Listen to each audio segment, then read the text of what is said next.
Bueno, estábamos diciendo en las diferentes etapas diagnósticas qué estudios podemos hacer para diagnosticar una presunción, es decir, por eso está el Alzheimer posible, el Alzheimer probable y el Alzheimer definido. Para diagnosticar un Alzheimer definido tenemos que hacer una biopsia cerebral, casos en que se llega en poquísimos casos, porque después la evolución clínica con el avance es tan clara que no necesita, sí al principio es muy importante determinar frente a qué tipo de deterioro nos encontramos.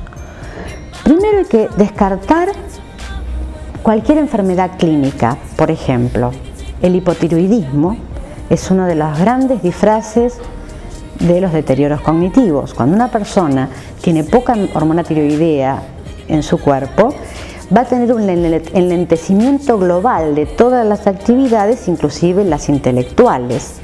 Puede parecer un tonto, más que un demente parece un tonto. Y después descubrimos que es un hipotiroidismo avanzado. Esa es una de las primeras cosas que hay que descartar. Hablábamos entonces de la evaluación neuropsicológica, el análisis del líquido cefalorraquídeo,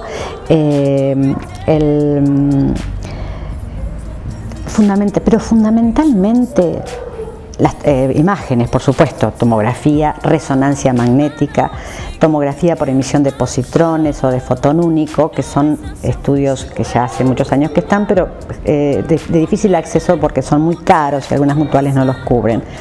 Pero entre una tomografía y una resonancia podemos tener una idea si estamos frente a un caso moderado donde ya se ven alteraciones anatómicas, porque toda la primera fase vemos alteraciones solamente a nivel neuropatológico. ¿Cuándo las vemos? Cuando el paciente muere de otra cosa y se analiza su cerebro porque, bueno, hubo síntomas cerebrales y se detecta eso, pero si no, llegar a la biopsia cerebral, que es agresiva, es muy raro que se haga para el diagnóstico definitivo. Entonces, pensamos en un Alzheimer probable cuando están los síntomas clínicos y análisis complementarios que, digamos, nos guíen hacia eso, como una evaluación neuropsicológica, líquido cefalorraquídeo, etc.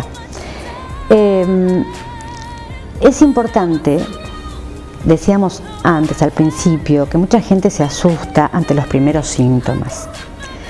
Es decir, no los primeros síntomas de Alzheimer, sino a síntomas que se parecen al Alzheimer. ¿Por qué? Porque el Alzheimer en su etapa inicial, el Alzheimer tiene una etapa inicial, una etapa moderada y una etapa avanzada.